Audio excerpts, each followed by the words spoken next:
உதயநிதி போஸ்டரை கையில வச்சுக்கிட்டு அந்த கத்திய போஸ்டருக்குள்ள குத்திட்டாரு. இது பேர் என்ன? எது ஏங்க எது வன்முறை? ஒரு அமைச்சர் வந்து வாய்மொழியில வந்து நான் அமைச்சரா இருக்கிறனால கட்டுப்படுத்தின்னு இருக்கிறேன், இல்ல பீஸ் ஆகிடுவேன்னு சொன்னது ஒண்ணு.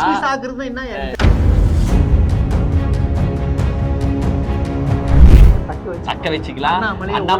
அண்ணாமலை ரிட்டர்ன்ல வந்தாலும் டேய் get out, I spoke to Modi, மோடிங்கறேன், நான் பேசிக்கிறேங்கறேன், அவர் கொடுத்துட்டாருன்ற, நான் தான் இன்வெர்ட் எங்க மாநில தலைவர்ன்ற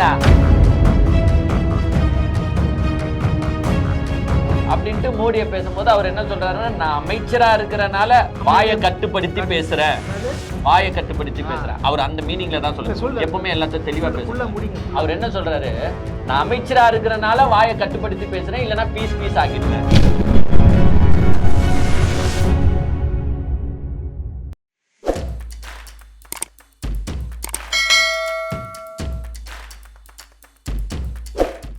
வணக்கம் நண்பர்களே, வெல்கம் டு தி ஷோ. வணக்கம் வணக்கம் வணக்கம். நிகழ்ச்சியின் முதல் பகுதி as usual சூப்பர் தேங்க்ஸ் மூலமா நமக்கு உதவி அன்புள்ளங்களுக்கு நன்றி தெரிவிக்கும் ஒரு பகுதி. நேற்று பாத்தீங்கன்னா கிளாடிஸ், ரிச்சர்ட், அப்புறமா ரவிச்சந்திரன் நமக்கு உதவி இருக்காங்க. அவங்களுக்கு எங்களுடைய நன்றியை தெரிவிச்சுக்கிறோம். அவங்களுக்கு மட்டும் இல்லைங்க, நம்முடைய அனைத்து வியூவர்ஸ், அனைத்து சப்ஸ்கிரைபர்ஸ்க்கு எங்களுடைய நன்றியை தெரிவிச்சுக்கிட்டு, நேற்று வந்து பாத்தீங்கன்னா தேசிய ஒருங்கிணைப்பாளரா போட்டிருக்காங்க. இப்ப போட்டிருக்காங்க தேசிய ஒருங்கிணைப்பாளர், மாநிலத்துக்கு ஒருங்கிணைப்பாளரா? தமிழ்நாடு மாநிலத்துக்கு அவர் தான் எல்லாமே. இப்போ தமிழ்நாடு மாநிலத்துக்குன்னே சொல்லாத, பாஜக கட்சிக்குன்னு சொல்லியா? இவன் வேற தமிழ்நாட்டுக்கே அவர் தான் கிங்ன்றான். அதுவும் அழுது புரண்டு கிரண்டு. ஆமா, எப்பவுமே கொடுக்காத ஒரு போஸ்டிங்க எங்க அண்ணன் எச் ராஜாக்கு இப்ப கொடுத்துருக்காங்க. அது சப்ஸ்டியூட்டுங்க, சப்ஸ்டியூட் தான் கொஞ்ச நாள். அதாவது தேசிய செயலாளர் போஸ்டிங் அவருக்கு ஆல்ரெடி இருந்துச்சு. இப்போ வந்து பாத்தீங்கன்னா நம்மளுடைய அண்ணாமலை சார் வந்து வெளியில போயிட்டனால, வெளியில போல சாரி படிக்கிறது போயிரு 2000 புக் படிக்கிறதுக்கு நீ இப்படி காட்டுற ஃபர்ஸ்ட் அதுங்க மண்டடா மூலடா ஆன்மாவத்துக்கு வந்து நிப்பாட்டணும் எங்க மூலையில. படிக்க போயிருக்கிற காரணத்தால இப்ப நம்ம தேசிய செயலாளருக்கு என்ன பண்றாங்க, மாநில ஒருங்கிணைப்பாளர் மாதிரி ஒரு போஸ்டிங் போட்டிருக்காங்க. அதுக்கு கீழே வந்து ஒரு 5 பேரை போட்டிருக்காங்க. சோ ஒரு கமிட்டி மெம்பர்ஸ் மாதிரி. சோ அந்த கமிட்டி மெம்பர்ஸ்க்கு ஹெட் யாரு? எங்க ஆன்டி இந்தியன், சாரி எங்க இந்தியன் எச் ராஜா, அவர்தான் இந்தியன் அட்மின் ராஜா. ஆமா, அட்மின் எச் ராஜாவா போட்டிருக்காங்க. சரி, இவர் நேத்து என்ன பேசியிருக்காரு, அத வந்து குறிப்பா வந்து பாத்தீங்கன்னா தாமோ அன்பரசனை வந்து கைது செய்யணும். கைது எதுக்கு கைது செய்யணும்ன்றான் திடீர்னு? நாங்க சொன்னா நீங்க கைது செய்யணும்யா, எதுக்கு? அது என்ன ரீசன் சொல்லியா?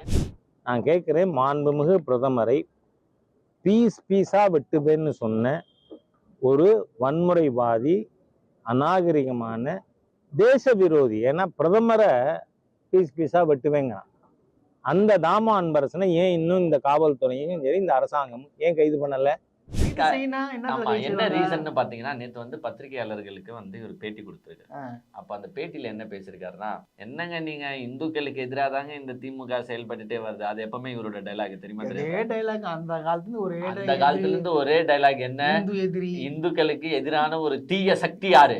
தீய சக்தி திமுக தாங்க தீய சக்தி.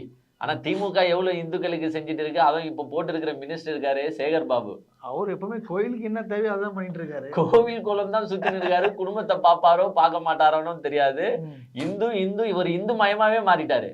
போன ஆட்சியிலாவது கம்மியா செஞ்சிருப்பாங்க இந்துக்களுக்கு, ஆனா இந்த ஆட்சியில இந்துக்களுக்கு நிறைய செஞ்சுட்டு இருக்காங்க. இந்துக்கள் சந்தோஷப்படுற ஒரு ஆட்சியா தான் வந்து பாத்தீங்கன்னா இப்ப நம்மளுடைய திமுக ஆட்சி நடந்துட்டு வருது.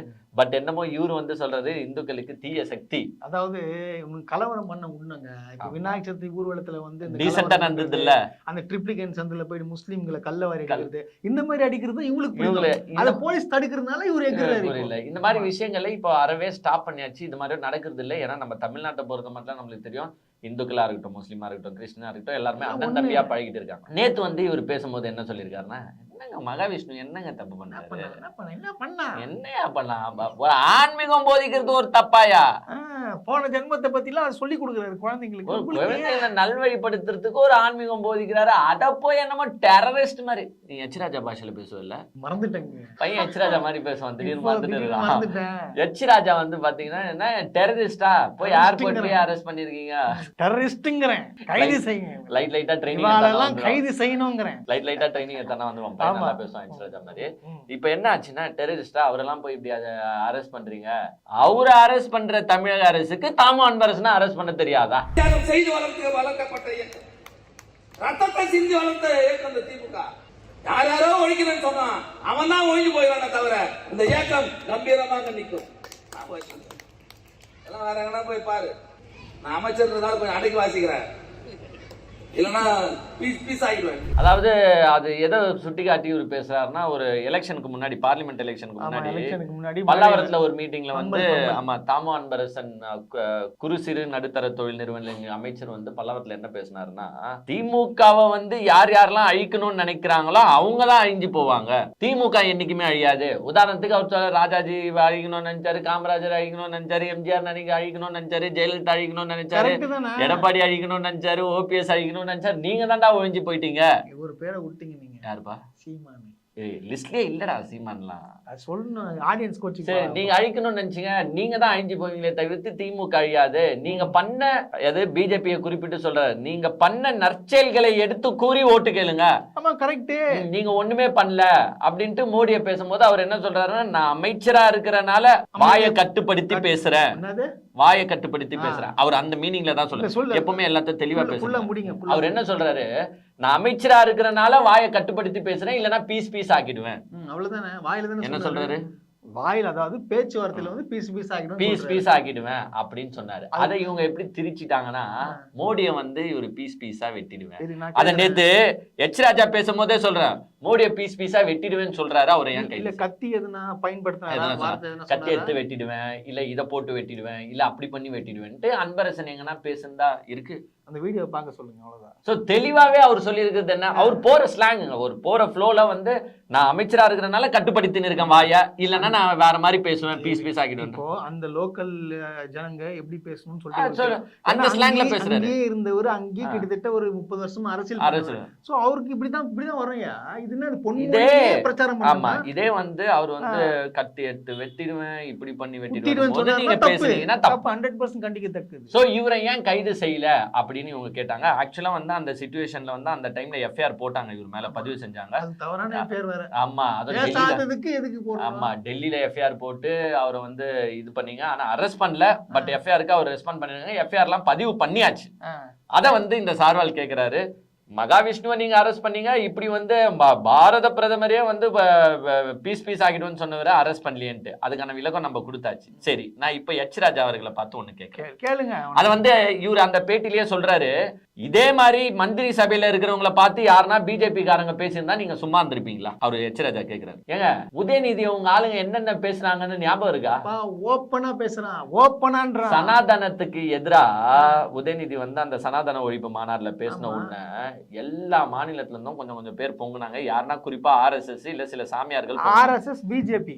அதுல அயோத்தியில இருக்கிற ஒரு சாமியாரு என்ன சொன்னாரு, உதயநிதி கழுத்து துண்டா எடுத்து வந்தா 10 கோடி ரூபாய் தரேன். என்ன சொன்னாரு, மறுக்க சொல்லு. உதயநிதி கழுத்தை வெட்டி துண்டா எடுத்துன்னு வந்தா 10 கோடி. 10 கோடி. தலையை பரமான்சா ஆச்சாரியா அப்படின்ற ஒரு சாமியார் என்ன சொன்னாருன்னா, அதுவும் அவரு சொல்லிட்டு இருக்கும் போது எப்படின்னா, உதயநிதி போஸ்டரை கையில வச்சுக்கிட்டு அந்த கத்திய போஸ்டருக்குள்ள குத்திட்டாரு. இது பேர் என்ன? எது ஏங்க, எது வன்முறை? ஒரு அமைச்சர் வந்து வாய்மொழியில வந்து நான் அமைச்சரா இருக்கிறனால கட்டுப்படுத்தின்னு இருக்கிறேன், இல்ல பீஸ் பீஸ் ஆகிடுவேன்னு சொன்னது ஒண்ணு. வார்த்தையில பீஸ் பீஸ் ஆகிடுவேன், நான் முன்னும் கிழிச்சு பேசுவேன், கத்தி நான் வெட்டி காலி பண்றேன்னு சொன்னாருன்னா தப்பு. அது சொல்லவே இல்லையா? அதுவும் எப்படி உதயநிதி போட்டோக்குள்ள கத்திய சொருகி இப்படி பண்ணி அதை தீ மூட்டி எரித்து இவங்க என்ன சொல்றாங்கன்னா, உதயநிதி தலையை யாரு கொண்டு வரீங்களோ உங்களுக்கு 10 கோடின்னு சொன்னாங்களே, அவர் அரெஸ்ட் பண்ணாங்கல, கேளுங்க. அவர் அரெஸ்ட் பண்ணீங்களா சார்? கேளு. அதான் ஒரு அமைச்சர். நீ யார்? நீ ஒரு அமைச்சரை பார்த்தே வந்து இந்த மாதிரி கொலை மிரட்டல் விட்டு இருக்காங்களே, அவங்கள பார்த்து ரச்சி ராஜா, எப்பா சாமியாரு, நம்ம வந்து சாமிகளை கும்பிடுறோம், நம்ம வந்து நல்லவங்களா இருக்கணும், மக்களுக்கு நம்ம நல்லதை சொல்லி தரணுமே தவிர்த்து வன்முறையை நம்ம கூட்டக்கூடாது. அதனால அயோத்தியில இருக்கிற சாமியார்லாம் கொஞ்சம் திருந்தணும், நம்ம வந்து மக்களுக்கு நல்வழிப்படுத்தணும், நல்லொழுக்கம் படுத்தணும், கொலை அந்த மாதிரி வெட்டு அந்த மாதிரி எல்லாம் பேசக்கூடாது, நீங்க வந்து மன்னிப்பு கேட்கணும் சாமியாருன்னு நீ பேசுனியா மிஸ்டர்? அப்ப நான் கேக்குறேன், அப்ப இந்து மதம் வந்து இதுதான் போதிக்குதா? சொல்லுங்க, இதுதான் போதிக்குதா? தப்பு இல்லாது அப்படி பேசுறது. அவர் மட்டும் தான் அப்படி பேசிருக்காரு, அந்த சாமியார் மட்டுமா? எல்லாம் பசங்களை தூண்டி விட்டு ஒருத்தனும் வீடியோ போட்டு இருக்கான். ஊர்ல இருக்கிற முக்காவாசி பேர் அன்னைக்கு அப்படிதான் பண்ணீங்க, அவ்வளவு அட்டுழியம் பண்ணீங்க, அவ்வளவு கலவரம் பண்ணீங்க. அதெல்லாம் கேட்காம எச் ராஜா எங்க போயிருந்தாருன்னு தான் நான் கேட்கிறேன். இப்ப எங்கேயோ அந்த மேட்ரு மறைஞ்சே போச்சியா. நான் கேக்குறேன், உதயநிதி எந்த ஊர்? தமிழ்நாட்டுக்காரன். உன் ஊரியா? உன் ஊர்ல இருக்கணும், வெளியில ஊர்ல வரும், தப்பா பேசினாங்க, அசிங்கமா பேச வெட்டுவன்றான், வெட்டுவன் குத்திருவன்றான், காசு கொடுப்பன்றான். அப்புறம் என்ன புடிங்கி நடந்தீங்க நீங்க? தலையை எத்துவாங்க, நான் 10 கோடி தரேன்றாரு. இது எவ்வளவு பெரிய த்ரெட். நீங்க கவர்மெண்ட் என்ன பண்ணிச்சு? அப்போ வந்து மன்னிப்பு கேட்டாங்களா? ஒரு மாநிலத்துல இருக்கிற மினிஸ்டரை கொலை மிரட்டல் விடுவாங்க, வெட்டுவேன்னு சொல்லுவாங்க, அவங்க மேல நடவடிக்காம எடுப்பீங்க. அதை தமிழக அரசு ஆக்சுவலா அப்ப எடுத்துக்கணும். தமிழக அரசு எடுக்கலனால அப்போதே அங்க இருக்கிற ஊபி அரசாட்சி எடுத்துருக்கணும், உத்தரப்பிரதேச அரசு. அவங்களும் எடுக்கல. இத வந்து எச் ராஜா கேட்டிருந்தாருன்னா நான் பாராட்டு, கண்டிப்பா பாராட்டு. நியாயம் தானே. ஆனா கேட்கலையே. ஆனா தமிழ்நாட்டுக்கு எதுனா ஒன்னும் பேசாதீங்க. எங்கன்னா வெளி மாநிலத்துல பிரச்சனை பொங்கின்னு வருது. இதே மாதிரிதான் பாஜகல வந்து இருக்கிற எல்லாருமே ஒரு வேலை இல்ல ஒரு வழியில வந்து இது மாதிரி நிறைய பேசினவங்க தான். சோ எப்பயோ புதஞ்சு போன மேட்டர் அது. எலெக்ஷனுக்கு முன்னாடி நான் அந்த மேட்டரை தூக்கின்னு வந்துட்டு தாமான் மரசனா கைது செய்யுங்கன்னு. ஒருவேளை இப்போ இவருக்கு போஸ்டிங் கொடுத்துட்டாங்கல்ல. போஸ்டிங் கொடுத்துட்டாங்க. இப்போ என்னன்னா இப்ப ஆலந்தூர்ல நிக்கலாம்னு சொல்லிட்டு பிளான் பண்ணிருக்காங்க. அது நான் நெக்ஸ்ட் வரையா. போஸ்டிங் கொடுத்தனால இப்ப மோடி மேல ஒவ்வொரு பாசத்தை பொழிகிறாரு எங்க அண்ணன். பாசம். ஆமா, சம்பந்தமே இல்லாம ஏன் இங்க வர? இப்போ ஏய் மோடியை பத்தி யார் தப்பா பேசினா? ஒரு 4-5 மாசத்துக்கு முன்னாடி அன்பரசன் பேசியிருக்காரு. இப்ப அதை எடுத்து நம்ம பேசினாதான் மோடி நம்மள பாராட்டுவாரு. மோடி நம்மள பாராட்டி நம்மளுக்கு பெரிய எம்பி சீட்டோ இல்லங்க. அது இந்த போஸ்டிங்க தக்க வச்சுக்கலாம். அண்ணாமலை ரிட்டர்ன்ல வந்தாலும் டேய் get out, I spoke to Modi, I spoke to மோடிங்கறேன், நான் பேசிக்கிறேங்கறேன், அவர் கொடுத்துட்டாருன்ற, நான் தான் இன்வெர்ட் எங்க மாநில தலைவர்ன்ற அந்த மாதிரி ஒரு பொசிஷனை ஓவர்டேக் பண்ணலான்றதுக்காக தான் இப்படி மோடி பாசத்தை இவரு பொழிறாரு. இப்போ இதுக்கு முன்னாடி நீ நடுவுல ஒரு வார்த்தை விட்டியன்னா, எங்க அண்ணனை வந்து நீ சீண்டி பாக்குறியா? அதுதான் கேக்குறேன். என்ன இப்போ உனக்கு என்ன பிரச்சனை? ஆலந்தூருக்கு வரணும். ஆலந்தூருக்கு வந்து நிக்க சொல்லு பார்க்கலாம். முஞ்சா என்சிசிலயே 300 ஓட்டு வாங்கின புக்கடா பையன் நீ. இல்ல ஆக்சுவலா வந்து தம்பி என்ன சொல்றாருன்னா, நீங்க வந்து ஆலந்தூர் தொகுதி தானே அன்பரசன், ஆலந்தூர் தொகுதி. அந்த ஆலந்தூர் தொகுதியில வந்து போட்டிட்டு எவ்வளவு ஓட்டு வாங்குவீங்க? 100-150 ஓட்டு வாங்க சொல்லு. 150 ஓட்டு ஓபன் சேலஞ்ச் உங்களுக்கு. நான் ஓபன் சேலஞ்ச். சோ ஒருவேளை ஆசைப்படுறாரோ தெரியலையே. அதான் கேக்குறேன். என்ன எங்கயா வர நீ? நீ எந்த ஊரியா நீ? சிவகங்கை. சிவகங்கையில இருந்து ஆலந்தூருக்கு என்ன பேசிட்டு இருக்க? அங்கதானே நிப்பாரு எப்பவுமே. கார்த்தி சிதம்பரம் ஈஸியா ஜெயிக்கிறதே அவர் தான் ஜெயிச்சிருக்காரு. சோ வந்து சரிடா, ஏதோ ஒரு நல்ல பேர் வாங்கணும்னு பேசுறது. எல்லாத்துக்கும் ஒரு குறுக்குல ஒரு மட்டையை போட்டீங்கன்னா எப்படி? விடு, பேசின்னு போங்க. எங்களுக்கு என்னன்னா வருங்காலத்துல வந்து திரு எச் ராஜாவே வந்து அந்த கட்சிக்கு மாநில தலைவரா இருந்தா எப்பவுமே அவருமே சேர்க்கவே மாட்டேன். இல்லடா, அவர் மாநில தலைவரா இருந்தாதான் திமுக ரொம்ப நல்லதா போயிடுமே. ஏன்னா எதனா ஒண்ணு வாயை குத்து எதனா ஒண்ணு இந்து விரோத திமுக ஒழிக்கணுங்கிறேன். அந்த ஒரு டைலாகை தவிர்த்து நம்ம கிட்ட வேற டைலாகே இருக்காது. ஏதோ பேசி ஒரு பப்ளிசிட்டி ஒரு லைம் லைட்லயாச்சும் வச்சுட்டு இருப்பாரு கட்சியை. அது வந்து கொஞ்சம் திமுகவுக்கு பிளஸ்ஸா தான் போகும். ஸோ நாங்கள் வந்து ஒரு ரிக்வெஸ்ட் தான் வைக்கிறோம். இப்போ ஏன் எச் ராஜாவை பற்றி நாங்கள் பேசணும்னா, நாங்களாம் அவரோட ஃபேன் ரொம்ப ஆளே காணுங்க. ஒரு வருஷம். ஏன்னா ஒரு புதுவிதமான ஒரு ட்ரெண்டை உருவாக்குனவர் இவரு. யாருங்க போட்ட பதிவுனா அட்மின் போட்ட பதிவுங்க. அதுக்கும் எனக்கும் இவருக்கு அப்புறமா தான் நிறைய பேர் ஃபாலோ பண்ண ஆரம்பிச்சிட்டாங்க. அப்புறமா இப்போ ஃபர்ஸ்ட்லாம் வந்து பிரஸ்ல யார் எந்த கொஸ்டின் கேட்டாலும் ஆன்சர் பண்ணுவாங்க. ஆனா ஒரு ட்ரெண்டை உருவாக்குனவர் இவரு. நீ எந்த media? Which media you are from? நான் யாரு தெரியுமா? நான் வந்து பொலிட்டிக்கல் சயின்ஸ் படிச்சுக்கிறேன், எனக்கு எல்லா கதையும் தெரியுங்கிறேன். இப்ப வேற யாருன்னா இங்க இருந்து கேள்வி கேட்டா இவர் ஆன்டி இண்டியன்.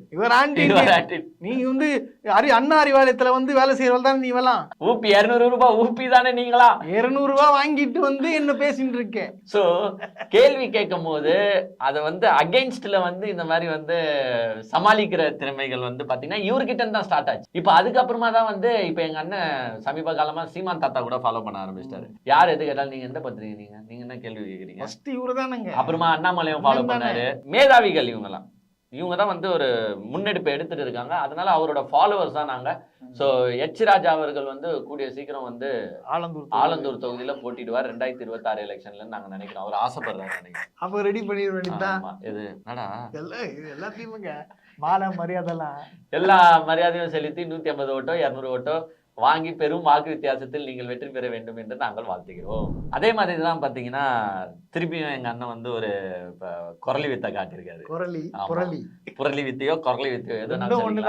அதாவது நேத்து வந்து பாத்தீங்கன்னா அந்த விநாயகர் சில ஊர்வலத்துல திறப்பு விழாக்கு போனவர் தென்காசியில என்ன பேசியிருக்காருன்னா, விஜயோட வருகை எங்களுக்கு ஒன்றும் பெரிய பிரச்சனை எல்லாம் கிடையாதுங்க, எங்க ஓட்டுலாம் செதறாதுங்க. ஓட்டே வாங்கணும், அது ஓட்டு வாங்கணும்யா, நீ ஓட்டே வாங்க மாட்டிய. நம்ம எவ்வளவு ஓட்டு வாங்கிக்கிறோம்னு நம்மளுக்கு நல்லாவே தெரியும். ஒத்த ஓட்டு பாஜக வேற நம்மளுக்கு பேர் இருக்கு. இதுல எங்க இருந்து நம்ம ஓட்டு செதற போகுது? அதாவது அவர் என்ன சொல்றாருன்னா, விஜய் பேசின ஐடியாலஜி எல்லாம் பாத்தீங்கன்னா இந்த நீட் எதிர்ப்பு, அப்புறமா வந்து இந்த கல்வியை மாநில பட்டியல கொண்டு வருது, இதெல்லாம் வந்து யாரோட ஐடியாலஜிங்க? இதெல்லாம் வந்து திராவிடியன் ஸ்டாக்கோட ஐடியாலஜி. அதனால திராவிடியன் ஸ்டாக் ஐடியாலஜி பேசிட்டு வந்தா பிஜேபிக்கு ஒண்ணும் வராது. எங்க ஓட்டு ஏன் உடைய போகுது? நாங்க எந்த பாதிப்புக்கும் உனக்கு எவன் ஓட்டு போடுறான்? இப்போ எங்களோட வளர்ச்சியை தடுக்க போறது கிடையாது அப்படின்னு சொல்லியிருக்காரு. சரி, இவ்வளவு நாள் என்ன வளர்ந்துட்டீங்க? இல்ல எனக்கு ஒண்ணும் தெரியல. பாஜக வந்து தாமரை வந்து மலரவே மலராதுன்னு தான் எல்லாருமே சொல்றாங்களே. என்னைக்குமே வந்து உங்க வளர்ச்சின்றது இங்க கிடையவே கிடையாது. ஏதோ 40 சீட்ல வந்து அபேஸ் வாங்கிட்டு போனோம். ஏதோ 234 வந்து கொஞ்சம் ஏடிஎம்கே விட கூட்டணி இருந்தனால நம்ம கூட்டணி இல்ல, அவ்வளவுதான். அதுவும் ஜீரோல போட்ட பிச்சை. உண்மை அதானே, ஏடிஎம்கே போட்ட பிச்சை தான். ஆனா இப்ப அவங்க கூட இவங்க இல்லையா? அப்ப நெக்ஸ்ட் வாட்டி நம்மளுக்கு அந்த சீட்டு கிடைக்குமானோ நம்மளுக்கு தெரியல. இதுல வந்து நம்ம வந்து விஜய் வந்து வரனால வந்து அது திமுக அதிமுகவுக்கு தான் பாதிப்பை தவிர்த்து எங்களுக்கு பாதிப்பு கிடையாது. Because we are growing, always growing, he is not going to stop us அப்படின்ற மாதிரி எச் ராஜா பேசியிருக்காரு. ஆனா ஆக்சுவலாவே பார்த்தா இதை பல பேர் ஏத்துப்பாங்களோ ஏத்துக்க மாட்டாங்களோ தெரியல எனக்கு. விஜயோட வருகைன்றது வந்து பெரும் பாதிப்பே யாருக்குன்னா சீமானுக்கு ஃபர்ஸ்ட் பாதிப்பு. அது சீமானுக்கே நல்லா தெரியும். அதனாலதான் வந்து சீமான் எடுத்த எடுப்புக்கெல்லாம் போய் விஜய்க்கு சப்போர்ட் பண்ணிட்டு இருக்காரு. ஏன்னா போய் வீட்டு வாசல் வாண்டடா போய் நிப்பேன் நானு. பிகாஸ் தன் கட்சிக்குள்ள இருக்கிறது முக்காவாசி பேர் விஜய் ஃபேன்ஸ்னு சீமானுக்கு நல்லாவே தெரியும். சோ நாளைக்கு விஜய் கட்சியை தொடங்கிட்டா நம்ம வந்து ஃபேன்ஸ் எல்லாம் போயிடுவானுங்களே அங்க அப்படின்றத தக்க வைக்கிறதுக்காக விஜய போய் வழியே பேசுறாரு. சோ சீமானுக்கு பெரும் பாதிப்பு இருக்கும் விஜய் கட்சியை தொடங்கினா. ரெண்டாவது வந்து பாத்தீங்கன்னா வளர்ற கட்சிகள். இப்ப பாஜக வந்து வளருதுன்னு சொல்லுது, ஏதோ வந்து ஏதோ உருட்டி கிருட்டி ஏதோ பண்ணிட்டு இருக்காங்கன்னு வச்சுக்கோ. வளர்ற கட்சிக்கு கண்டிப்பா பாதிப்பு இருக்கும். ஏன்னா ஆன்டி கம்பன்சி ஓட்ஸ் இருக்கும், டிஎம்கேவே பிடிக்காத ஓட்ஸ் இருக்கும். அந்த டிஎம்கே பிடிக்காத ஓட்ஸ் யாருக்கு தான் போகும்? இப்போ விஜய்க்கு போகுமா, சீமானுக்கு போகுமா, ஏடிஎம்கேக்கு போகுமா, பாஜகவுக்கு போகுமா? சோ சிதறடிக்கப்படும். சோ விஜய் வருது ஒரு வழியில யாருக்கு நல்லது? திமுக தான் நல்லது. சோ திமுக வந்து ஆக்சுவலா பாத்தீங்கன்னா இது வந்து விஜய் ஃபேன்ஸுக்கும் தெரியுமாது, சீமான் ஃபேன்ஸுக்கும் தெரியுமாது. திமுக வந்து இந்த ரெட் கார்பெட்னு சொல்லுவாங்க பாத்தியா, அந்த ரெட் கார்பெட் போட்டு விஜய வரவேற்பாங்க. ஒன்னும் பிரச்சனை இருக்காது. வாங்க சார், வந்து நில்லுங்க சார், நின்னு ஓட்ட பிரிங்க சார். நாங்க வந்து இப்ப வந்து உனக்கு வந்து தெரியல, திமுக வந்து 200+ இப்போ ஒரு கேம்பெயின் தொடங்கி 234 200+. அது வந்து 210 கூட மாறும். இப்படி எல்லாருமே செதறி நின்னான்றது திமுக பிளஸ். அத வந்து பிஜேபிக்கு கம்ப்ளீட் மைனஸ்ல தான் போய் நிக்கும். எப்பவுமே மைனஸ் தான். இதுல இன்னும் மைனஸ். இப்போ 0 டிகிரில இருக்கிற நீங்க அடுத்தது நெக்ஸ்ட் மைனஸ்ல தான் போவீங்களே தவிர்த்து அது பிளஸ் ஆக வாய்ப்பே இல்ல.